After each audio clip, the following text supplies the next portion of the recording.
Bon, Kwekwe, Wadjia, bonjour. Ici André Dudemaine. Je vous présente Gabriel Bergeron, qui est une nouvelle employée à Derzavik qu'on verra de plus en plus. Alexandre Mekwado, que vous êtes habitué de voir dans cet écran, n'est pas là aujourd'hui, mais il est à sa communauté à Manouane. Il sera sans doute de retour pour le prochain podcast. Mais en attendant, bienvenue à tous à rue Adadegem. Aujourd'hui, on a le plaisir de recevoir Akawi. Alors, bonjour à notre invité. Bonjour Akawi. Oui, comment tu vas? Kwekwe, Maïmaï, André, Gabriel, ça va très bien. Merci de l'invitation. Parfait. Écoute, c'est nous qui te remercions de l'avoir accepté. Est-ce que dans notre rituel de podcast, on laisse toujours d'abord la place à l'invité pour qu'il se présente lui-même? Alors, il y a probablement plein de gens là, qui attendent de savoir qui tu es, parce que bien que tu aies une belle renommée, il y a encore des gens qui auront l'opportunité de te découvrir dans ce podcast. Oui, bon, donc, Akawi, je suis né à Montréal, de père, parents chiliens, du côté chilien mapuche, autochtone. Et je suis dans l'art, je baigne dans la musique depuis très, très petit, depuis enfant, en fait. J'ai commencé la musique avec mon père qui a commencé à faire de la musique des Andes. Et là, j'ai été introduit toujours avec plusieurs cultures autochtones. Par exemple, je me souviens qu'à l'âge de 13 ans, on est allé visiter une communauté Innu, proche du Saguenay avec mon père qui avait fait des amis là-bas. Tu sais, puis c'est ça, fait que j'ai toujours fait de la musique depuis petit. J'ai aussi fait des combats mixtes, j'ai eu une petite carrière de 5 ans en combat en arts martiaux mixtes professionnels. Que des fois, quand je le pose dans mes réseaux sociaux, ils font comme on ne comprend pas, c'est-tu toi, tu sais, c'est-tu une autre vie? Puis ouais, fait que j'ai toujours eu les deux passions depuis. En fait, c'est bizarre, c'est que j'ai toujours eu les mêmes passions étant jeune, c'était la musique et les arts martiaux. J'ai 38 ans, puis je suis pareil. Dans une chanson. On a dit l'âge, on a dévoilé l'âge. Oui. D'ailleurs, dans une chanson, tu affirmes « Soy un guerrero ». Hein? Et oui, parce qu'il y a beaucoup de thèmes, il y a beaucoup de thématiques de guerriers, de mon background maintenant. Parce qu'il y a la police qui passe, je ne sais pas si l'audio est là, mais c'est ça. Donc, et oui, je l'affirme. C'est quelque chose que je pense qu'il faut que je le lance, que après ça, je veux tourner la page. C'est quelque chose qu'il fallait vraiment que je le sorte quand même, que j'en parle. Mais il y a aussi le guerrier pacifique, tu sais. Faut pas oublier que c'est un grand aspect, ça.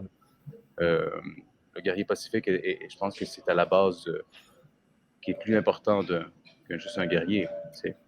Comme Ogecheta qui veut dire, c'est celui avec un grand cœur, c'est pas un guerrier seulement, mais ça veut dire la personne avec un grand cœur. Je pense que c'est vraiment ça, être un guerrier, en premier, à la base de tout. Se battre pour ses idéaux, il faut vraiment que t'aimes, puis je le fais dans la musique aussi. C'est pas facile, mais on fait ce qu'on aime, puis on y va, on fonce. Oui, d'ailleurs, ici aussi, on se définit comme guerrier culturel. Alors, effectivement, c'est un combat parfois âpre, mais effectivement toujours pacifique. Les armes sont les mots, la culture, les chansons, l'expression artistique. Il faut avoir les reins solides pour s'engager là-dedans, tu sais. Oui. Si ta passion n'est pas là.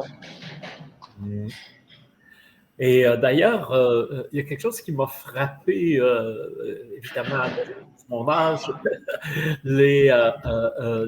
l'énergie que je retrouve dans tes chansons, bien qu'évidemment, elles soient très contemporaines, avec des rythmes urbains nord-américains qui intègrent toute une tradition latine en même temps derrière. Mais l'énergie derrière ça, moi, c'est drôle, je retrouve un peu l'élan qu'il y avait dans la Nueva Canción Chilena à l'époque d'Allende. Et je me suis demandé si tes parents ne sont pas arrivés ici justement après le coup d'État de Pinochet, parce qu'il me semble que c'est à l'extérieur du Chili que cette énergie révolutionnaire et transformatrice s'est préservée culturellement alors qu'elle était fortement réprimée dans le pays. Exactement, André, c'est ça. Mes parents, ils sont arrivés ici comme exilés, réfugiés politiques. Ils étaient dans un écart d'âge où ils étaient vraiment target.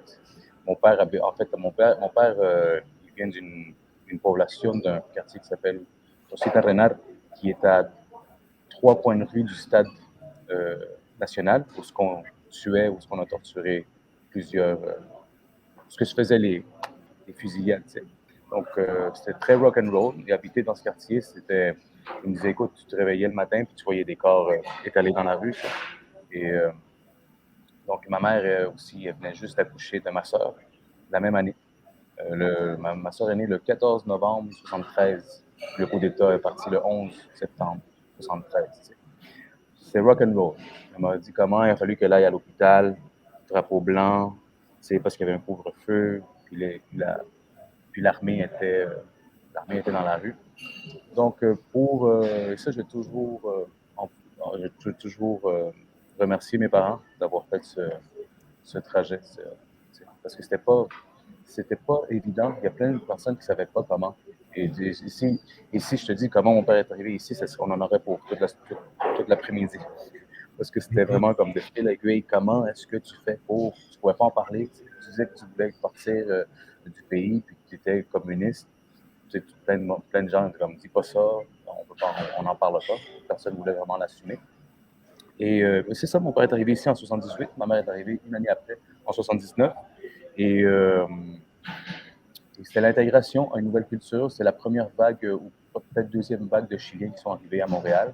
Et mon père, au quartier, on l'appelait le Negro Nelson. Negro Nelson, le noir Nelson, parce qu'il était plus foncé que la moyenne des habitants du quartier. Et quand il arrive ici, mon père s'identifie autochtone. Par ses pères autochtones d'ici, c'était quelque chose qu'il ne pouvait plus cacher, en fait. Et lui, il le savait toujours qu'il était Mapuche. Mais dans le quartier, jusqu'à présent au Chili, c'était pas très bien vu. Ma grand-mère, elle parlait pas la langue. Ma grand-mère est arrivée travailler comme bonne femme de ménage à l'âge de 13 ans. Puis elle s'est mariée vers 15 ans avec mon grand-père, plus âgé. Fait qu'on retrouve toujours les mêmes patterns, tu sais, que ce soit en Amérique latine, en Amérique du Nord, tu sais.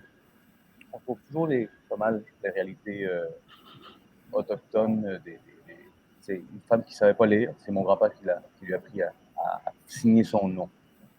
Tu sais. Et elle a vécu encore une fois, elle a vécu de la violence, il y avait de la pauvreté, il a vécu. Tu sais. Donc, c'est tout un bagage que mon père m'a donné ici, de qui je suis, où je suis, qui il est. Et musicalement parlant, c'est l'outil qu'il lui a pris pour montrer un petit peu, afficher son identité. Il y avait un groupe qui s'appelait Sol d'América. Son groupe à lui s'appelait Sol d'América, Soleil d'Amérique, mais le logo Cultrum était le Cultrum Mapuche, c'était le logo de son band. Et c'est comme là que j'ai commencé, moi, j'ai grandi dans Sol d'América. Et oui, la canción populaire, la nueva canción chilena, la canción populaire, ça a été ma base. Et c'est drôle que tu en parles parce que là, je m'en fais faire des reprises. Je m'en fais faire 5-6 reprises ou peut-être même un album de chansons de Victor Jara, Mercedes Sosa, Violeta Parra, tu sais, je disais, Inti-Illimani Niki Labayo. Mais à ma sauce, le plus urbaine. Ah oui, des auteurs importants, effectivement. Le Mercedes Sosa, je me souviens, on était ados, puis on écoutait ça. Violeta Parra, oui, Los Jaivas, Yapu. Tu sais, ça, c'était vraiment ce que moi j'écoutais à la base depuis jeune. J'ai pas vraiment eu une référence musicale trop rock pop. Tu sais. C'est vraiment ça la base pour moi. Ah oui, je me souviens aussi, comment s'appelle cette chanteuse décédée maintenant, argentine, tellement extraordinaire. Mercedes Sosa. Mercedes. Et la chilienne, c'est Violeta Parra. Voilà. Je me souviens, j'avais vu Mercedes Sosa à Montréal. Elle était venue et toute la diaspora était là, d'Argentine et du Chili. C'était extraordinaire. Non, il y a des chansons, tu sais. Cambia todo, cambia la vida, la chanson Cambia. Je suis en train d'écouter plein de toutes ces chansons, puis en train de choisir c'est laquelle que je voudrais reprendre. Je pense que ça manque un peu à la culture de maintenant. On vit dans une nouvelle ère, littéralement, où je pense qu'il faut aller chercher, épuiser les racines aussi. On est en train de perdre des racines musicales. Je pense qu'on est en train de créer des fois sur du vide. Il faut aller trouver encore c'est quoi qui nous ancre à nos valeurs. C'est pour ça que l'album que j'ai fait s'appelle El Futuro El Tribal, parce que je pense que la base de toute sagesse qui a du sens, pour moi, c'est des valeurs tribales, en fait. Alors, El Futuro es Tribal, ça veut dire en français le futur est tribal. Donc, effectivement, cette idée que ce retour aux racines, c'est ce qui permettra d'aller vers le futur. Est-ce que tu as des nouvelles aussi du Chili? Parce qu'il me semble que depuis l'élection de Boric, comment on dit Boric? Il y a quand même là aussi une nouvelle ère. Hein? Tu as une chanson qui s'appelle Nueva Era. Est-ce que tu penses qu'il y a aussi une nouvelle ère qui se dessine au Chili? Malheureusement, André, je pense pas. C'est très malheureux. Moi, dès que le 18 octobre 2019 a éclaté, on était toute la communauté chilienne devant le consulat chilien ici sur Sherbrooke. Et en janvier, je suis parti au Chili. Et j'étais là-bas j'allais manifester avec les gens là-bas, aussi territoire Mapuche et tout. J'ai vu comment ça a pris une grande ampleur. J'aimais ça. Je tripais parce qu'encore une fois, c'était la lutte de mes parents, mais c'est encore ma lutte. Moi, je suis né à Montréal à cause de ça. Sinon, je serais né au Chili, sûrement. Puis, je suis toujours très identifié à la cause de mes parents, qui est ma cause. Puis, j'ai vu comment le peuple chilien, comment tout a commencé à sortir, l'identité mapuche.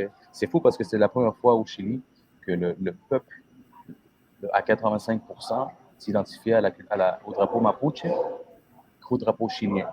Le drapeau chilien a été synonyme d'extrême droite, de fasciste. Et les gens du peuple qui voulaient un changement, ils voulaient même pas, tu pouvais pas, c'était les deux querelles, c'était le drapeau mapuche contre le drapeau chilien. Et là, le peuple mapuche on a tout fait.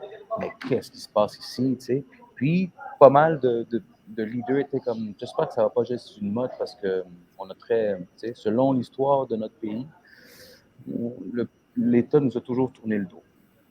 Et malheureusement, c'est un peu ça qui s'est passé. J'ai parlé avec des amis artistes mapuche, ils m'ont dit non, c'est passé à la mode, c'est plus la mode là. Le mapuche est redescendu, c'est plus la mode. Et Boric, tu sais, c'est de la politique. Le dernier président qui a essayé de faire quelque chose, il y a 50 ans, il a été assassiné. Le Chili, on a les mains dans les poches du Chili, ça fait des centaines d'années. Et les minières du monde entier sont là-bas. Il y a quelque chose qu'on appelle les profs canadiens, les Canadian Teachers, qui ont une grande pourcentage des eaux au Chili. Les minières canadiennes, les minières des États-Unis, les mines d'Espagne. L'Espagne est pas mal propriétaire des autoroutes chiliennes. On paye un péage là-bas. Et le peuple, ici, la différence, c'est qu'on a une qualité de vie au Canada. Tu as ça, tu payes des taxes, mais tu as une qualité de vie. Et au Chili, comme en Amérique latine, tu n'as pas une qualité de vie, sauf que le Chili, c'est très cher, en fait. Le Chili est quasiment rendu 3/4. Tu sais, si une pinte de lait te coûte 2,50, au Chili, ça va te coûter 1,80. Un exemple. Et pour quelqu'un, le salaire moyen d'un Chilien est du 600, 400, est comme du 600, 700 $ par mois, max. C'est rock and roll. Et Boric n'a pas fait grand-chose. Tout les décrété, tout ce qu'il voulait faire, qui allait dire que quand il allait arriver au pouvoir, il n'allait pas le faire. Il l'a fait, il a signé des traités que le peuple ne voulait pas. Donc son discours est tombé. Mais moi, je crois que comme la politique, on a vu les exemples des bons présidents qui voulaient faire un grand changement, mais ils se sont pas mal retrouvés avec une balle dans la tête. Oui, enfin, la tradition du coup d'État est assez militaire, est assez présente en Amérique latine. Peut-être maintenant l'impérialisme américain trouve d'autres moyens de contrôler parce que c'est moins à la mode que ça l'a été. Mais effectivement, dans les années 60, 70, 80, c'était dès qu'il y avait un gouvernement démocratique, le coup s'en venait pas longtemps après. Et je me souviens récemment, j'avais une escale à Santiago de Chile et assez longue, alors j'étais allé en ville en 2 avions, puis en marchant, j'étais rentré dans un resto populaire. C'était vraiment un petit resto d'habitude, parce que tout le monde se chuchotait, regardant, c'est qui ça qui est là? C'était fort sympathique. Et puis finalement, ils ont fini par me demander tu viens du Canada? Ils disaient ils m'ont dit, j'espère que tu n'es pas ici pour faire du sabotage à l'environnement chilien. Et ils sont tellement habitués de voir les minières des géologues ou des ingénieurs miniers canadiens, alors que, voilà, effectivement. Oui. Parce que si d'un côté, le Canada était très accueillant pour les réfugiés chiliens après le coup d'État, il faut dire qu'il y avait peut-être une part de culpabilité parce que André, sais-tu quoi? Moi, c'est ce que tu me dis, c'est tellement l'ironie de la chose, c'est que pour moi, c'est que tu viens habiter chez ton voleur et you seek refuge chez la personne qui, tu sais, et c'est comme ça partout, en fait. Si tu pars de ton pays parce que ça va mal, mais qui fait en sorte que ton pays va mal? C'est pas mal le pays qui va bien, tu sais. Et pose-toi une question, pourquoi est-ce qu'un pays va bien? Tout a commencé en 1492, tu sais. Vraiment. On vit une ère que tout a commencé, ici au moins, tout a commencé en 1492. Oui. Si tu regardes vraiment l'histoire, dans le nouveau continent, je veux dire, dans ce qu'on appelle le nouveau continent colonialisme, en 1492. Là, en Afrique, en Asie, en Europe, ça venait d'avant. Mais il y a plusieurs personnes que je leur dis comme ça, les Chiliens, le Canada, ou les Amériques. Je dis oui, mais à quel prix, mon. Rends-toi compte que nous, on va mal à cause qu'eux, ils vont bien. Moi, mon père quand il a fait son service d'État, son service militaire, il a fait ça dans le Nord, Calama. Et lui, il voyait des grands tanks, des camions avec le nom Canada. Et c'était la première fois qu'il avait vu quelque chose de Canada. Il était jeune, il avait 19 ans. Mais c'est des minières. Tu sais, que dans cette année, il me dit, ah oui, c'était pas du cuivre, là. C'est de l'or qu'ils prennent. C'est pas du cuivre qui se passe là-bas, c'est de l'or. Donc moi, ça, c'était toujours engravé dans ma tête. Il m'a toujours fait voir un petit peu Malheureusement, ici, on croit beaucoup ce qui se passe dans les nouvelles. Et au Chili, on est très bien. On sait très bien que les nouvelles mentent. Ça ment, là. Ça ment, mais ils font des fake news et les gens le savent. C'est comme, il y a une grosse proteste ici, puis dans le petit coin, il y a 2-3 personnes qui se plantent devant un char. Et là, tu vois juste, TVA Nouvelles qui sont en train de filmer ça. Et les gens vont, mais qu'est-ce que tu fais? Ça se passe vraiment là-bas? Et là, tu vois, ici, il y a une manifestation, il y a puis après ça, OK, fini, coupe. C'est comme un film. Les gens au Chili, on le voit, c'est le mort. Et donc, mon père il dit, écoute, ouvre tes yeux, regarde pas ce que les nouvelles disent, c'est pas toujours la vérité. Qui est c'est une affaire de politique, qui est au pouvoir, qui ça va bénéficier qui ça, ce que tu dis. C'est toujours les grands qui vont en bénéficier, pas les petits. Donc, c'est ça Une dure et une crue, une qualité très crue. Oui, mais qui était vécu dans la musique quand même. Alors, Qui a parle-moi. été vécu dans la musique. Hmm? Désolé, je suis découpé. Non, non, non, non. Vas-y, j'aimerais que tu nous parles justement de ce rapport, parce qu'il y a une certaine contradiction entre toute cette vivacité, cette joie de vivre que tu manifestes dans la musique et les situations tragiques dans tes lyriques immédiats. Excuse-moi, André, c'est parce que ça se coupe un peu, mais je veux juste comprendre la question, s'il te plaît. Oui, je disais que il y avait une contradiction apparente entre toute cette énergie, cette joie de vivre qu'on entend, qu'on sent dans ta musique et les situations tragiques qui ont fait ce que tu es maintenant.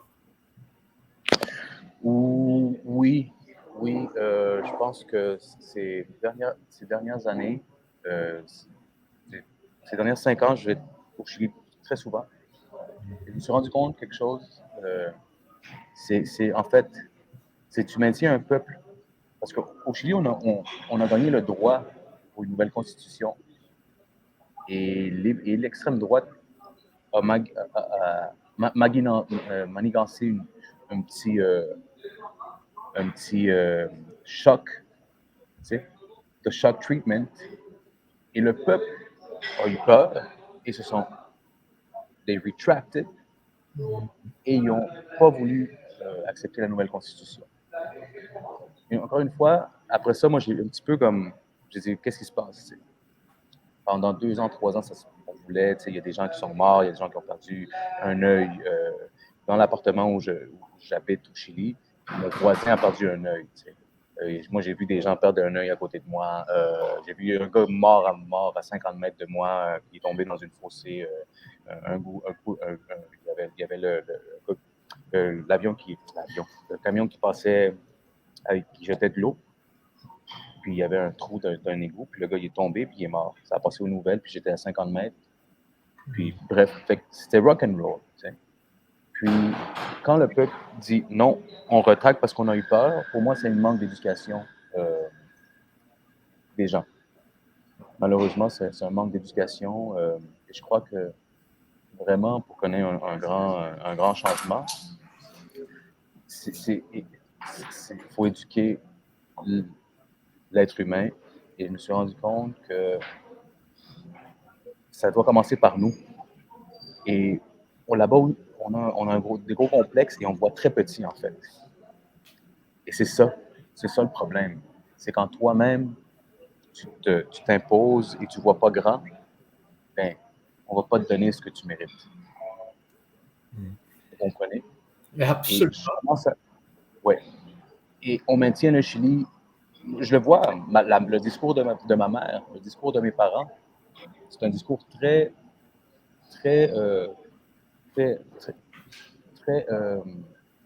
travail. Tu sais, on dit le travail dignifie la personne. C'est comme ça qu'on. Fait que travail. Le plus que tu travailles, c'est très chrétien aussi. C'est très comme le plus que tu travailles, le plus que tu te sacrifies dans cette terre, le plus que tu vas gagner le règne des cieux.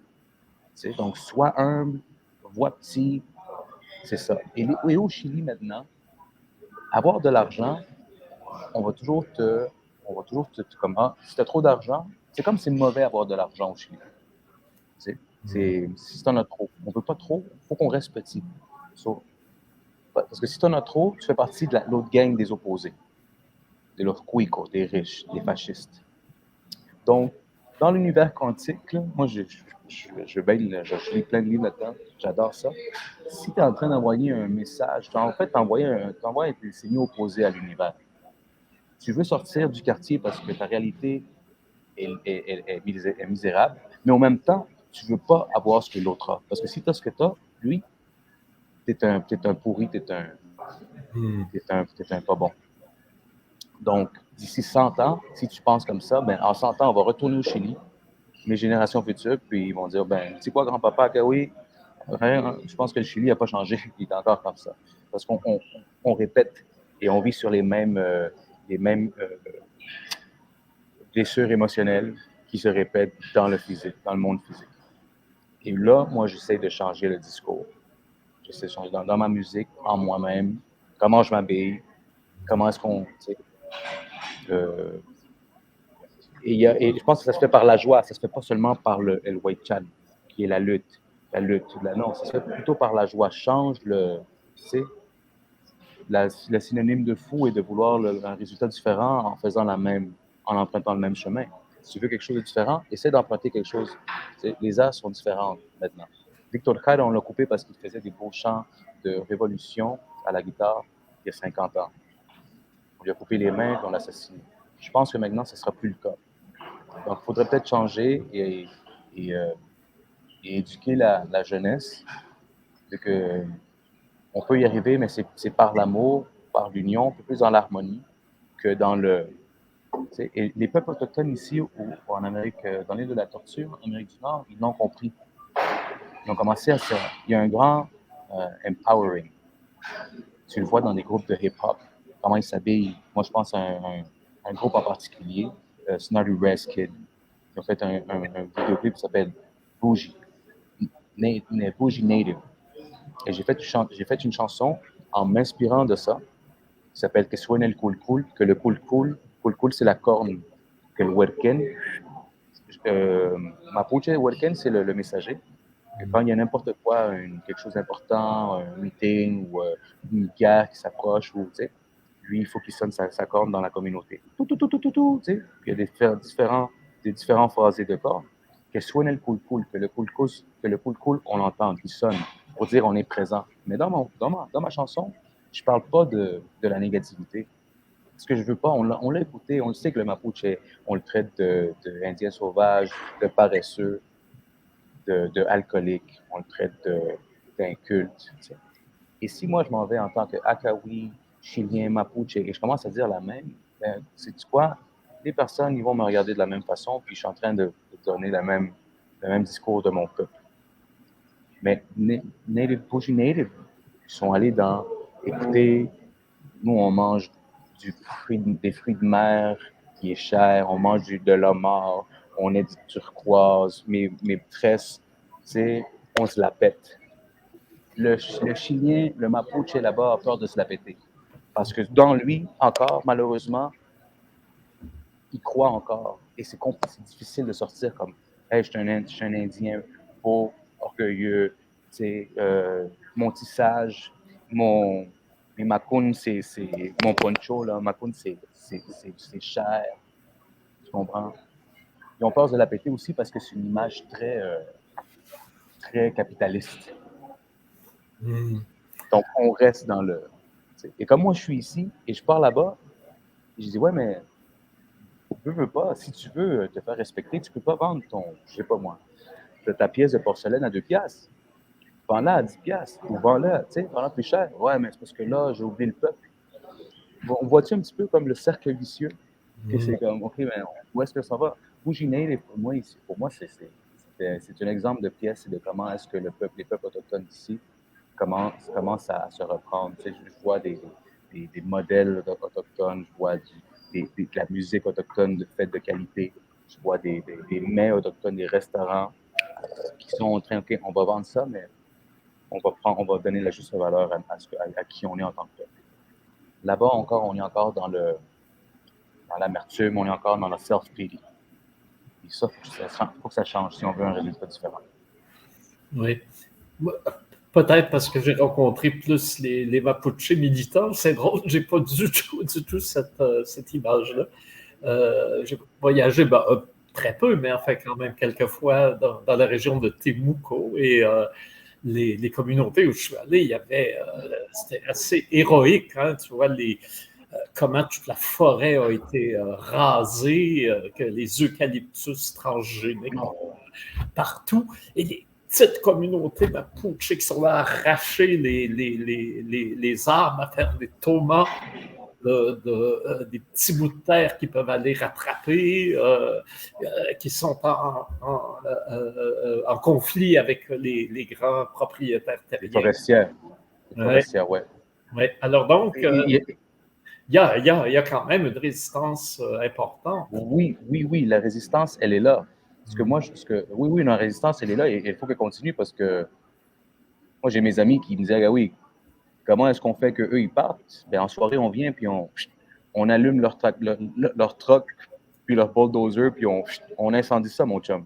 Je dis, oh oui, ici, on niaise pas ça, tu sais, on niaise pas, on se fait respecter parce que il y a une nouvelle série qui s'appelle Sayen sur Prime. Ça parle de ça, des forestières. Je suis super content. C'est Prime, c'est une trilogie, une actrice mapuche. Et ça parle un peu des forestiers. J'invite tout le monde à voir ça sur Prime. C'est super beau. Moi, j'en ai eu des frictions quand j'ai un ami, en fait, qui est acteur là-dedans, Roberto Cayuqueo, qui est un dramaturge et acteur mapuche. Et de voir justement comment, c'est ça ce que je veux dire, comment Prime est en train de faire une trilogie à la saveur comme, OK, c'est quelque chose de bien fait, mais voilà comment on commence à prendre du respect envers nous. C'est pas juste, un film broche à foin, tu sais, que là, on va regarder, c'est broche à foin. Non, on mérite de nous donner, de prendre la peine de faire quelque chose de bien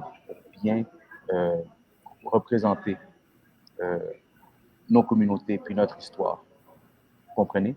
Ce que moi, je veux dire, c'est qu'on est encore dans la lutte là-bas, le Wei Chan, dans la férocité, avec grande raison. Mais ça va juste mettre plus de feu, leña al fuego. Ça va juste faire allumer le feu encore plus. Et malheureusement, les personnes qui meurent là-bas, c'est pas des polices, c'est pas de l'armée, c'est toujours un Mapuche assassiné, 2-3 Mapuches assassinés par année. Vous comprenez? Oui, tout à fait. Ça arrive à chaque fois que je vais là-bas, il y a toujours 2-3 Mapuches qui sont assassinés par la police parce qu'on est dans... Donc, je me dis, comment est-ce qu'on peut switch par des fois, écoutez, j'ai parlé avec des artistes, rappeurs chiliens, Mapuche, et je leur dis, pourquoi tu ne fais pas une demande de subvention pour... ils sont tellement dans la résistance qu'ils me disent, non, moi, de l'argent de l'État, je ne veux rien savoir. Donc, j'ai dit, ça, c'est là-bas, parce qu'il me dit, et comment ils font tes amis, tes confrères autochtones là-bas? Je dis, man, subvention, mon chum. Ils savent c'est quoi leurs droits. Puis, ils vont demander au Conseil des arts du Canada, au Conseil des arts du Québec, ici, tu sais, Patrimoine Canada, name it, Ville de Montréal. Ils savent, ils disent, t'es dans mon territoire, redonne-nous ce qu'on a besoin. Mais là-bas, la plupart, beaucoup d'artistes mapuche sont dans la... Non, on est en train de demander un Walma pour livre. On veut être autonome. Et déjà, c'est séparé. C'est quoi l'autonomie? Est-ce que tu veux un pays? Est-ce que tu veux, c'est quel genre de droit que tu veux? Et beaucoup de monde dit non, je ne veux pas demander de l'argent du gouvernement chilien parce que c'est notre ennemi. Donc, on se comprend, André, quand tu penses de même, c'est très compliqué, c'est très difficile d'aller de l'avant. Des fonds privés, faire une tournée mondiale ou d'exporter ton produit musical, gastronomique, touriste. Moi, j'ai des amis qui sont en train de faire du travail écotouriste en territoire mapuche, projet Temuco. Mais elle a compris, mon ami a compris la game. Elle a dit non, on va arrêter d'essayer. On va commencer à demander de l'aide, puis à être plus amis, ou demander des subventions. T'sais. Et croyez-le non, il y a beaucoup de boycottage entre même peuple. Mapuche dit elle a tourné son dos parce que mademoiselle est en train de demander des fonds du gouvernement chilien. Et là, on commence à se boycotter. Donc, c'est lourd, c'est une lourde réalité. Oui. Mais il faut dire ici aussi que c'est relativement récent qu'on a accès aux fonds gouvernementaux parce que longtemps, même si on demandait, c'était pas. Quand on a en 1991, le premier festival, l'art autochtone, on disait art autochtone, les gens nous regardaient, je voyais des sourcils se relever, puis ils nous regardaient comme si on venait de dire une chose vraiment saugrenue. Hein? C'était pas, il n'y avait aucune reconnaissance. Ouais. Et ce qu'on a obtenu aussi, c'était l'objectif, c'était d'avoir des fonds spécifiquement autochtones. Alors maintenant, par exemple, au Conseil des arts du Canada, il y a un programme autochtone dédié aux artistes autochtones et qui, donc, donne une certaine autonomie, pas totale bien sûr, mais quand même, il y a une certaine autonomie culturelle, certainement, dans le sens que les critères d'accès vont être selon les visions des artistes et des agents culturels, puis des populations autochtones, pour qui la vision de l'art et le rôle de l'art dans la communauté n'est pas forcément et généralement pas également pareil à ce qu'on va retrouver dans la société dominante. Et ça a été un long processus à faire reconnaître. Et avant, personne ne peut être qualifié de prêtre parce qu'il n'y avait pas moyen d'avoir cette trahison d'obtenir des fonds avant d'avoir justement brisé cette conception que ce qui venait des peuples autochtones était méprisable. Tu sais, je peux te donner un exemple. J'ai vu dans un de tes clips que tu avais travaillé avec Ronceria. Hein, oui, mais justement, j'ai pensé à... C'est mon oncle, Alejandro Ronceria. Alejandro, c'est ton oncle. C'est mon oncle, oui. C'est le frère de sang à mon père. Ouais. Puis on est allé bruncher la semaine passée. Ouais, ben écoute, tu le salueras de ma part. Il m'avait contacté 96, 97, ces années-là. Il dit, j'ai un ballet qui s'est fait au Mexique qui s'appelle Agua. Et, oui, Agua. Et il dit, on aimerait le faire à Montréal. Alors, j'ai dit, écoute, on va regarder, on aimerait ça l'accueillir à présence autochtone. Et là, il fallait évidemment que ce soit dans un bassin d'eau. Et là, j'ai regardé à différents endroits à Montréal et là, j'ai dit, la place idéale, ce serait la place Riopelle, où il y a un grand bassin d'eau. Et en plus, un hommage à un grand artiste canadien qui a été très inspiré par les Premières Nations et le territoire. Alors donc, je vais d'abord voir le bureau des festivals de la ville de Montréal. Enthousiastes, ils ont dit bravo, oui, on veut que tu fasses ça. Après ça, ils ont dit il faut peut-être quand même voir l'administration du quartier international parce qu'il y a dans les activités du quartier. Alors, je t'ai rencontré Demers, qui est urbaniste, j'oublie son prénom, Clément Demers. Et au bureau, justement, le quartier international, ça s'appelle. Alors, j'arrive au quartier international. Clément Demers me dit formidable du domaine dans ce que vous amenez là. C'est exactement le type d'animation qu'on veut dans le quartier. Alors, je dis, tu vois très bien. Alors, on commence à organiser des choses et là, on me dit non, il faut que, attention, le musée des Beaux-Arts de Montréal, est-ce que c'était le musée? Non, le musée d'art contemporain de Montréal. Le musée d'art contemporain de Montréal est gardien de cette œuvre-là. Il faut qu'il vous donne l'autorisation, sans doute une simple formule, parce que tout le monde est d'accord. Eh bien, on m'a répondu non, on ne vous autorise pas à faire quoi que ce soit autour de cette œuvre d'art. Et réponse, quand j'ai réussi à parler à la directrice de programmation de cette époque-là, elle m'a répondu, elle dit, on ne veut pas envoyer le message que ce bassin est une pataugeoire. Oui, voilà. Alors ça, c'était la réalité auquel on devait se heurter à l'époque. C'était important. Déjà, Ronceria était à l'époque un chorégraphe reconnu au Canada qui avait fait des choses à Banff et qui avait ses chorégraphies qui voyageaient dans le monde. Alors ça, c'était l'attitude de bon, là maintenant, le musée d'art contemporain a toute une autre administration et toute une autre vision.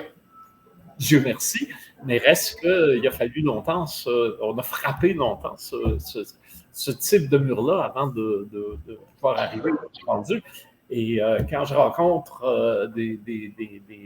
dans des colloques ou dans des rencontres des Autochtones qui disent ailleurs, « Oh, au Canada, ça va bien chez vous. » Je dis, « Hey, oui, mais il a fallu ça a été une longue route avant qu'on obtienne ce qu'on a obtenu. Et c'est pas tombé tout seul comme ça, tout cuit dans vos choix. » Alors, et c'est ce que je dis.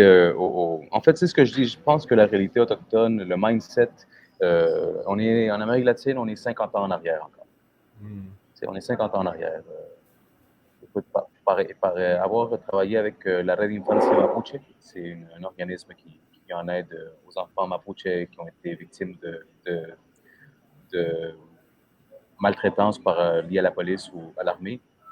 On est allé faire des shows en communauté là-bas. En fait, on montait un cirque, on était un groupe, on montait en 3 communautés, 3 jours, puis à chaque journée, on montait un chapiteau, on montait un stage, puis on faisait des shows pour des enfants qui vivent. C'est comme si tu s'en vas genre à Ojibougomo, puis tu rentres dans, tu sais, très loin là. C'est pas proche de Temuco. Temuco Ikoui, puis la zone rouge en fait. On est allé dans la zone rouge. On appelle la zone rouge. Et c'est très précaire. C'est très précaire. Et j'ai aussi un autre ami qui fait un festival Mapuche. C'est, encore une fois, c'est à coup de bois. Puis je dis, OK, oui, je voudrais, tu sais, on va tout être ici une semaine à l'avance pour faire le stage bois, puis marteau et clou. Et là, je me suis vraiment rendu compte que il y a un festival qui s'appelle Rapamakewe, qui est comme présence autochtone à Temuco. C'est hyper grand. Moi, je l'appelais le Lollapalooza. C'est wow, c'est incroyable. Des gros noms là, qui vont là-bas jouer. C'est un festival autochtone. Mais c'est pas la norme. Donc la vision de comment faire les choses en grand, déjà, est juste... on est encore loin de ça.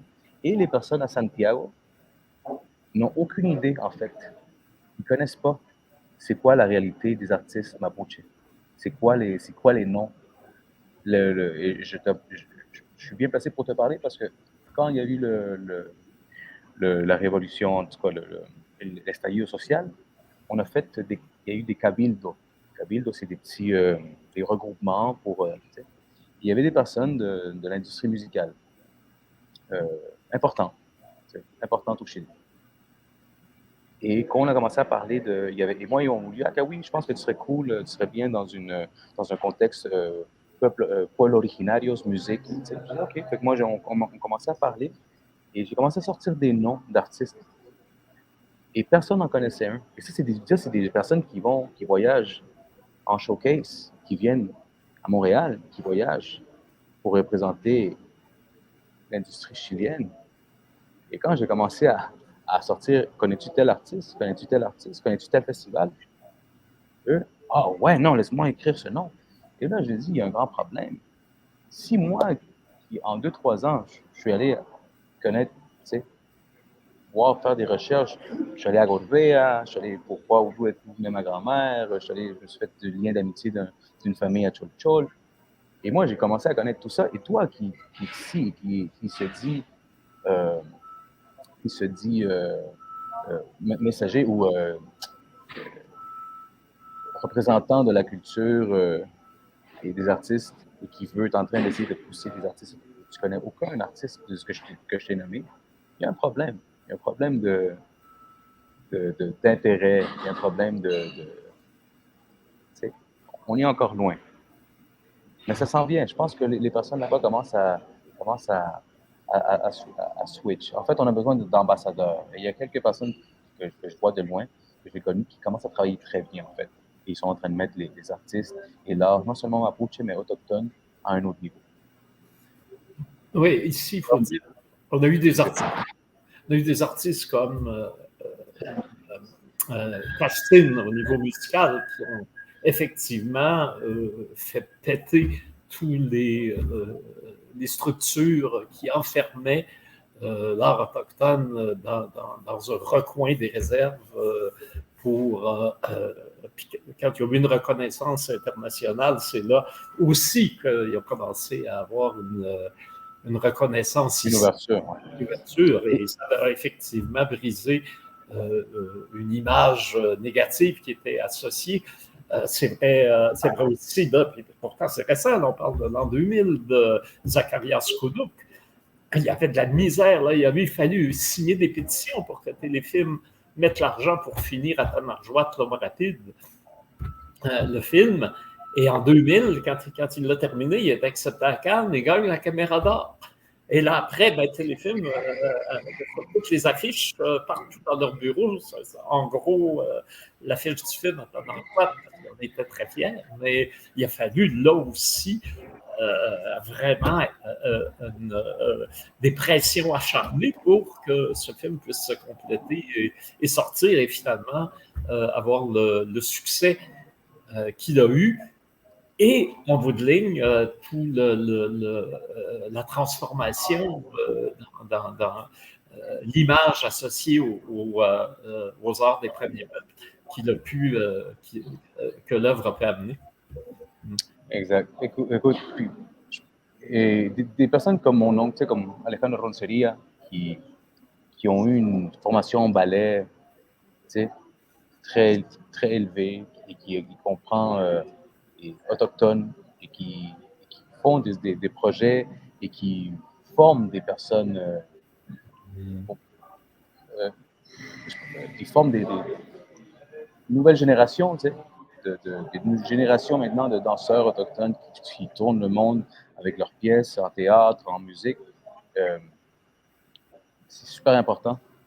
C'est super important. Je pense qu'au Chili, c'est ce qu'ils sont en train de faire. Je prends l'exemple de Roberto Cayuqueo, qui est dramaturge, qui est allé à l'université, diplômé, qui comprend le langage du cinéma et qui commence à faire des œuvres, des pièces de théâtre. C'est ça qu'on a besoin, en fait. La même chose avec l'acteur de Wakanda. L'acteur qui a incorporé la divinité maya. Il dit, écoutez, moi, toute ma vie, j'ai été réprimé, comme quoi je suis le petit brun, tu sais. Puis on m'a donné une chance, mais c'est un très bon acteur. Et lui, il est en train d'empowering toutes ces communautés, cette génération de jeunes autochtones, de jeunes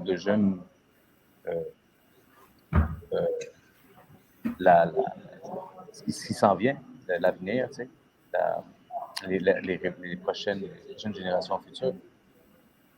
Donc, je pense que c'est par là que ça commence.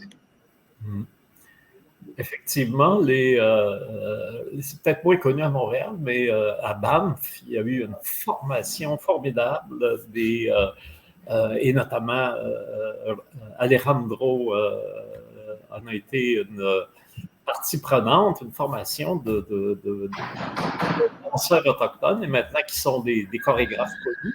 Et récemment, on a eu, dans ma mémoire, mon vieil âge fait que je me souviens plus toujours des noms, mais on a eu récemment une troupe autochtone qui est venue présenter le spectacle à la Maison de la Danse pendant une semaine. C'était sold out, c'était tout le public était là et c'était un spectacle formidable. Et là aussi, c'est une vraie transformation parce qu'il y a 20 ans, une telle expérience n'aurait pas été possible. Donc, je me dis, les choses, des fois, quand ça commence à bouger, peuvent aller assez vite. D'ailleurs, récemment, à Washington, j'étais invité à un colloque qui était en grande partie organisé par Amalia Cordoba, à Washington. Elle a travaillé longtemps à l'Université de New York. Là, elle est revenue au Smithsonian. Mais c'était aussi, ses parents étaient aussi des gens qui ont émigré au moment, qui ont fui la dictature de Pinochet pour se réfugier aux États-Unis. Et elle a toujours tout le temps travaillé avec les Premières Nations aux États-Unis, notamment l'Américaine. Et là, elle a organisé InDigital, une rencontre des impliqués, des gens impliqués dans les radios. En fait, c'est pas juste digital, là, c'est vraiment tout l'organisation culturelle. Et entre autres, elle m'avait invité, puis elle a dit, viens faire une présentation sur et là, j'aurais dû l'inviter de venir avec moi parce qu'il s'agissait de faire, elle m'a demandé de montrer comment l'unité nord-sud qu'il y avait avec les Autochtones. J'ai parlé bien sûr de la venue de Rigoberta, du prix qu'on donne à chaque année, le prix Roberta Menchú, avec une sculpture créée spécialement par Mathieu Aytouk, un Inuit nord du Québec et qui voyage au travers les prix qui ont été donnés dans les Andes, dans les forêts amazoniennes, parce que c'est des artistes autochtones de là-bas qui l'ont reçu. Et puis tout ça, puis à un moment donné, j'ai parlé comment aussi, de façon très singulière, comment les Mapuche et Innu, Cri, on a des choses tellement communes. Hein, le hockey est beaucoup plus. Le fameux sport Mapuche, ils ont vraiment, ça a vraiment la forme du hockey. C'est le paline. Paline. Voilà, le pali est beaucoup plus proche du hockey que la crosse qu'on a ici. Que la crosse, ouais. Puis c'est et avant tout, c'est quelque chose de social. Si tu veux, si tout le monde pense que le Mapuche, c'est un guerrier qui, tu sais, comme un viking. Dans ma chanson, je dis, on arrête les affaires, on est les Vikings du Sud. Effectivement. C'est bon, ça. On est les Vikings du Sud à cause de toutes les grandes luttes, puis Lautaro, Galvarino. Tu sais, mais en rentrant en communauté, on m'a dit, oui, quand il y a un débat dans la communauté, on peut avoir un tchawoun de 10 jours dans le Longhouse. Mapuche, 10 jours, ça peut durer. On parle s'il y a un problème. Et si après, là, on passe à l'attaque. Mais on a toujours été un peuple très, très de parler, de rentrer. C'était pas juste, on s'en va à la guerre tout de suite. Non, ça n'a jamais été ça. Le paline, c'était pour confronter des situations. Si tu gagnais, tu avais raison. Si tu perds, j'ai raison. T'sais? Donc, c'est ça, très, très, très de cœur, en fait. Et dans ma présentation, je finissais avec la statue de McDonald écrasée au sol, puis je faisais le parallèle entre les conquistadors, la statue de conquistador à Temuco qui avait été débarquée. Pedro Valdivia. Oui, exactement. Pedro Valdivia qui était. Et là, il y avait un artiste mapuche qui était dans la salle, qui est venu voir après. Il a dit « J'étais là à Temuco ». Il était tout fier de dire qu'il était là quand la statue a été renversée. Et lui, quand il a fait sa présentation, encore une fois, ma mémoire des noms est déficiente, il a parlé des installations qu'il a fait dans des galeries et dans des espaces publics comment dire, prestigieux au Chili. Donc, j'ai dit, bon, ma foi, là aussi, les barrières commencent à tomber puisque un artiste mapuche qui se définit très fièrement comme mapuche, capable d'avoir accès à des lieux où normalement, j'imagine, jusqu'à tout récemment, c'était complètement impossible. Mais j'aimerais qu'on parle de ton album, là, parce que là, tu viens de... Mon album? Oui. Le Futuro Estrival, la musique, ça m'a pris des années, ça m'a pris 5-6 ans à faire un album. Puis pendant, je lançais des singles et je me cherchais une sonorité, je me cherchais encore moins une identité. En fait, j'étais qui c'est pas évident. Et je suis mapuche, je suis chilien, je suis irlandais, regarde bien ma barbe, tu sais. Mon père, c'est un petit brun avec une grande barbe. C'était né ça de son père. Puis, je suis latino aussi. Il y a des affaires comme comment ça tu peux être latino, c'est colonialiste que tu dis. Et je pense qu'il y a une culture latine du Mexique. Quand tu t'en vas au Mexique, et ça, c'est de indigeneity. C'est ça qui arrive. C'est que le latino, c'est un mélange entre l'autochtone et l'espagnol ou le portugais. Tu sais. Il y a quelque chose que moi, je l'embrasse. Je ne vais pas commencer à renier mon grand-père espagnol qui, tu sais, je suis comme, mais non, ça fait partie de moi, ça fait partie de qui je suis dans le sang, dans mon ADN aussi. Tu sais? Et Et c'est un petit peu tout ce que je dis dans mes échanges. Je cherchais aussi, je suis né à Montréal. Par contre, je suis allé au Chili très jeune, à 5 ans. J'y allais très souvent. Puis la culture urbaine, latine, tu sais, d'être ici, écouter de la salsa, du reggaeton, la fania, la cumbia colombienne. Tu sais. Donc tout ça, Montréal est une source d'inspiration incroyable. Puis on est très, très chanceux, parce qu'on a une ouverture d'esprit dans le monde que juste par le fait d'habiter à Montréal, tu as accès. C'est là, je suis dans un café, puis il y a Wesley Louis Saint de mon côté. Il y a Wesley, il y a un autre artiste, il y a du monde de partout. Tu sais. Et ça, dans d'autres, si tu vas au Chili, c'est pas le cas. C'est très homogène, c'est des Chiliens et c'est tout. Tu n'as pas accès à savoir quelle histoire, la culture, le mets, la bouffe. Tu sais. Donc, c'est ce qu'il y a dans mon album, El Futuro Festival. Il y a des featuring avec Violent Ground, que c'est deux amis à Alan et Chris Nabinakabu, de la nation Naskapi. J'ai aussi une collaboration avec Glenn Cruz, mon brother Maori, que j'ai été invité. Il m'a invité à faire partie de sa famille Haka. Et j'ai dit, écoute, j'ai pris quelques ateliers avec lui. Il voulait que je fasse partie de sa troupe. J'ai dit, pas encore, je ne suis pas encore prêt. Le Haka, j'adore, j'en connais 2-3. Mais j'ai dit, mais par contre, ce Haka en particulier, j'ai senti le beat, le tempo. Est-ce que je pourrais faire une chanson qui va parler? Il me dit, oui, c'est pas de l'appropriation culturelle. Le Haka, tu peux prendre ça. Et tu as mon backup. Glenn, c'est quelqu'un qui connaît son affaire. Il va partir en Nouvelle-Zélande, étudier des grands maîtres là-bas. Donc, il y a une chanson Breath of Fire qui, d'ailleurs, il y a une nouvelle version du vidéoclip qui sort dans la semaine prochaine, si tout va bien. Quoi d'autre? Il y a plein de belles choses, comme j'ai fait partie aussi d'un tambour powwow Great Tale Spirit Singers. J'ai pris encore un petit bout d'un chant powwow qui est dans la chanson des Shaya. J'ai fait une reprise. Donc, c'est pas mal ça. L'album commence avec comme un satellite qui tourne alentour de l'orbite et qui capte des chants tribales du monde entier. Tu entends un haka, après ça, tu entends des flûtes de pan, un timbre, après ça, tu t'en vas, puis tu entends quelque chose d'afro-colombien. Après ça, tu vas entendre un chant de gorge de Nelson Taguna, qui est un beatbox signe qui est unique, en fait, parce que d'habitude, c'est fait par des femmes. Et lui, il fait du beatbox, c'est un homme, et il fait du chant de gorge. Donc, l'album commence comme ça, juste pour mettre un petit peu c'est ce que vous allez entendre. On est très content. Puis là, on travaille sur d'autres projets que j'ai hâte. Mais le show, par exemple, s'en vient. Je présente en octobre le concert de Futuro Festival, qui va se faire en partenariat avec Muse, de Pamela Camara.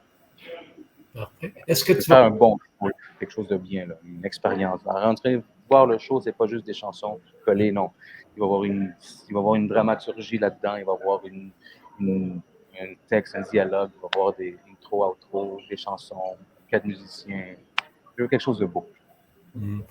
Mais en tout cas, j'invite ceux qui nous écoutent là, à bien prendre en note comment on écrit ton nom, hein, pour être sûr de bien tomber sur toi sur Google. Alors, attention, il y a un WU là, qui se suit dans ton nom. Il y en a juste un seul, là. Oui, ça, c'est cool. Ça. Voilà. Il faut bien l'écrire, parce que sinon, on tombe. Par exemple, ou sinon, tu peux tomber sur du fromage libanais. oui, exact. C'est possible. Il est très bon, par exemple, le fromage libanais. Oui. Il m'a dit il y a des années, tu sais que tu as le nom de Akawi, c'est un nom d'un fromage libanais. J'ai dit, ah man, là, tu viens de péter ma bulle, t'as pas idée comment. Mais c'est AKAWUI. Ben voilà, ils ont oublié le U. Heureusement d'ailleurs, ça permet de vous distinguer. Mais qu'est-ce que ça veut dire? Moi, c'est mon père. Oui? C'est mon père qui m'a appelé Akawi. Puis j'ai dit, papa, puis finalement, genre, j'avais 27 ans, que j'ai dit, papa, c'est quoi là? Parce que j'ai plein de versions. Là. Il dit, écoute, je vais te dire la vérité, j'étais dans un. Mon père m'a connu quand j'avais 9 mois. Okay? Il y a du drame, tu sais, on vient de loin. Il a dit, et je savais que tu étais né, puis ta mère t'avait appelé Nelson, mais moi, une journée, pendant ces 9 mois, j'avais écouté une chanson d'une radio, c'est un chant autochtone. Ne me pas de quelle nation, mais c'est un chant autochtone d'ici. Et dans le refrain, ça disait comme « Oh, Akawi, Akawi », tu sais. Et j'ai « Akawi », j'ai dit « Hey, c'est beau ça ». Je dis, je veux qu'il s'appelle Akawi. Fait que moi, j'ai 2 certificats de naissance. Un qui disait Nelson Rican Catalan et un autre qui, après ça, Nelson Akawi Rican Catalan. Qu'est-ce que ça veut dire? Après ça, j'ai quelques rumeurs en Anishinaabe. Bon. Mais c'est ça. AKWUI. Bon, parfait. Alors, donc, on lance un appel à tous nos locuteurs Anishinaabe, Atikamekw, Cri pour Innu, pour nous amène. Écrivez-nous qu'est-ce que vous pensez que ça veut dire Akawi, comme ça, ben, ça va. Ça vient peut-être de Akawinzi. J'ai une amie, Maria Montejo, Maya, qui m'a dit, ça vient de Akawinzi, qui veut dire esprit mâle de la terre ou force masculine de la terre. Je vais, I like that. J'aime mieux ça qu'un fromage libanais. Mais effectivement, ça irait très bien avec toi. D'ailleurs, j'ai vu, quand j'ai vu que tu avais eu le Silidor de la musique du monde, j'ai dit, s'il y a un musicien du monde connecté sur la planète Terre, c'est lié à Akawi. Alors, j'ai dit, jamais, cette étiquette qui souvent veut rien dire, dans ton cas, ça tombe pile. Et pas seulement parce que ton nom ressemble à un fromage libanais. Oui, c'est vrai. On est entouré par des Africains depuis jeunes, des Latinos, des cultures quechua, Aymara, Maya. Puis là, avoir intégré un tambour powwow, j'ai pu vraiment connaître la tradition d'ici. Tu sais, j'ai un enfant moitié Chippewa, Anishinaabe aussi. Fait que, tu sais, j'embrasse toutes les cultures. Avoir parti au Maroc aussi, avoir fait une chanson avec un peuple, avec un groupe Amazir, Salahawi, Gnawa, c'est un groupe mélangé. Là. C'est les Amazirs du désert, hein? Magnifique. Exact. J'ai commencé une marque de linge aussi, autochtone, urbaine, tu sais, et la marque de linge, le symbole, c'était la Cruz Andina, tu sais, c'est ce que j'ai ici. Et c'est pas pourquoi, c'est simple, je pense que c'est un logo qui nous représente tous, tu sais. Pour moi, c'est comme, tu fais partie de ma gang. Tu sais. Dans ta culture, tu as ça, tu fais partie de ma gang, tu es un des miens.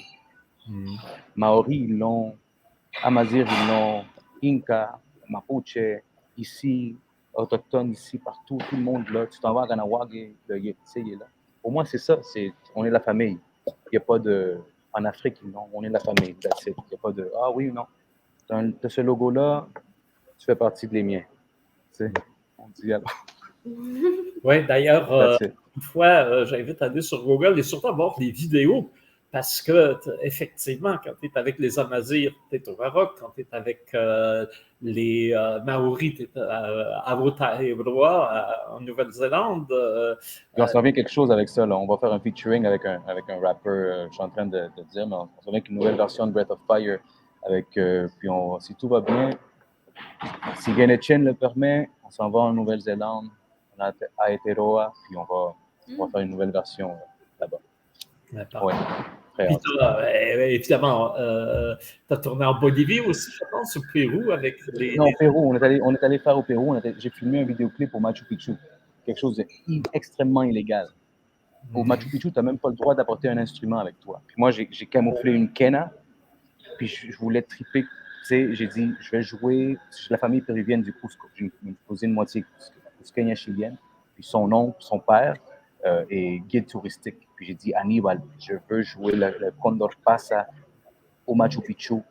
Puis là, j'ai fait OK. Fait que là, j'ai camouflé une quena en moi. Puis on a camouflé un drone dans mes poches. Le drone, on a tout défait le drone parce que c'est super illégal. Puis j'ai dit, là, pendant qu'on était dans une salle, j'ai dit OK, viens ici, mets play, j'ai joué le Condor Pasa. Puis là, il me dit, sais-tu quoi, Kawi? Ça, c'était la maison de l'Inca, la pièce. Non, pour de vrai. Et là, j'ai joué le Condor Pasa. Et après ça, j'ai dit, OK, fais voler le drone dans une affaire. C'est super illégal. Mais on ne peut pas toujours jouer par les règles, sinon on ne ferait rien. Fait qu'il faut un peu. Oui. D'ailleurs, tu dis super illégal. Moi, j'ai vu la vidéo, c'est super élégant. Hein? C'est vraiment magnifique comme clip. Merci, oui. Avoir connu le Pérou, C'est super beau. Cusco, j'ai fait aussi un petit concert dans la place de Cusco. Il y avait un événement en bénéfice parce qu'il y avait eu un effondrement d'un pont. Fait qu'ils m'ont dit, veux-tu venir jouer? Ouais, puis il y a une très belle réception au Pérou, chaîne de télévision, radio. C'est super beau. Je voudrais vraiment retourner et faire un concert, faire des petites tournées. En fait, c'est ce que je veux, faire des tournées en Amérique latine, au Pérou, Mexique, Chili, Argentine, ici aussi. Mais c'est sûr que quand les personnes comprennent tes paroles et comprennent ta lutte aussi, parce qu'il y a une identité, ça vient te chercher. D'ailleurs Quelque aussi, chose au Chili, on dit au Chili, tu pognes avec de l'eau. Tu n'as pas besoin de l'huile pour que ça allume. Tu pitches de l'eau et ça allume quand même. Tu sais. On a pas mal l'âme révolutionnaire. Fait que quand tu dis le point levé, le monde est déjà en train de sauter. Wow, c'est cool pour un artiste de voir ça. Et ben, tu as des rythmes latins aussi beaucoup dont tu t'inspires, la cumbia notamment. Alors là, c'est. Et là, on est en train de travailler la cumbia, une petite cumbia punk. On s'enligne vers ça. Une cumbia punk un peu plus rock, une cumbia, tu sais, qui vient. Tu sais. On est en train de voir comment chercher une sonorité belle là-dessus. Puis ce qui est beau, c'est que dans mon band, là, j'ai un drummer, mon brother Donald Dogbo, un drummer africain. Après ça, j'ai à la guitare, j'ai Adal Boulet qui est descendant écossaise. Puis je lui dis avec moi, je veux que tu ailles le look du band, je veux que tu ailles une kilt. Puis il l'a emmené. Fait qu'on a fait un show, puis lui, il a sa kilt écossaise. J'ai mon ami Étienne Dextras, québécois. J'ai dit, man, on a plein de continents ici dans le stage. Apportez chacun votre look. Puis El Futuro Festival, c'est ça que je veux représenter aussi sur stage. Alors, ça joue. Ça joue. C'est ça qui est beau. Et là, le grand show là, magnifique qu'on verra, c'est en octobre, tu m'as dit. Oui, le concert, oui. Le concert va être encore la date spécifique à déterminer, oui, mais en octobre, je vais faire la première du show de Futuro Festival et j'ai très hâte pour ça. Puis il y a quelques dates cet été. Oui, dis-nous-les. Ouais. J'attends la confirmation. J'ai déjà la confirmation, mais je vais être au Franco. Bravo! Ouais, je ne sais pas si je peux dire la date avant qu'eux l'aient annoncé, fait que je ne peux pas dire de. Mais je vais être au Franco. C'est entre nous, hein, c'est confidentiel. Ouais. Je vais être au Franco. C'est un show de musique. On surveillera les annonces. Au Franco, c'est au mois de juin, donc on surveillera les annonces, effectivement. Oui. Je vais aussi jouer au jardin autochtone du jardin botanique. Oui, Jardin des Premières Nations, oui. Jardin des Premières Nations, désolé. Je pense qu'il y a un show à présence autochtone aussi, qu'on m'a dit dans la grande salle. On verra, on attendra la question. J'ai dit, okay, on a déjà merci beaucoup. On a fait un beau show en 2019. Hein, qui a roulé sur ma TV. C'est vraiment cool. Oui, effectivement. Oui. Puis ce qui était cool, c'est qu'il y a des gens qui passaient, et moi j'ai remarqué de haut, les gens passaient et ils restaient. Et ça, c'est difficile à faire. Parce que s'ils ne connaissent pas, s'ils restent, c'est parce qu'ils aiment ça et ils ont trippé. Fait que ça, c'est très, très, très, très valorisant pour l'artiste. Et là, j'avais fait la première fois Breath of Fire avec Glenn et sa troupe. J'avais fait la première fois la chanson Breath of Fire. Et c'est la première fois qu'au lieu les gens, je ne comprenais pas ce qui se passait, tout le monde était dans leur cellulaire. Et moi, je suis en train de me donner à fond. Là, et tout le monde est là, immobile, figé. Puis je suis comme, mais qu'est-ce qui se passe? Pourquoi? Tu sais, il y a plein de choses qui se passent. Et là, j'ai compris que c'était tellement le wow, un haka devant toi. Et je ne comprenais pas encore l'effet cellulaire avec leur lampe, leur caméra de lampe. Je ne comprenais pas encore. Ça arrive vraiment aux grandes stars. Tu sais. C'est tellement beau que dans un A, pendant que tout le monde avec leur cellulaire. C'est cool. Alors, c'était ça. Donc, ta consécration. C'était ta consécration comme étoile. Exactement. Écoute, en tout cas, on souhaite à cette étoile qu'elle continue à filer longtemps et à nous éclairer, à amener la joie, bonne humeur. L'étoile de Vénus, la Rounier le fait. Comme dans les prophéties, la même chose. L'étoile à 8. À transmettre la flamme aussi, parce que Charles, toi, André, merci. Merci beaucoup. Toi aussi. Beau respect pour le travail de Présence autochtone. Je vais y aller cet été, comme tous les étés.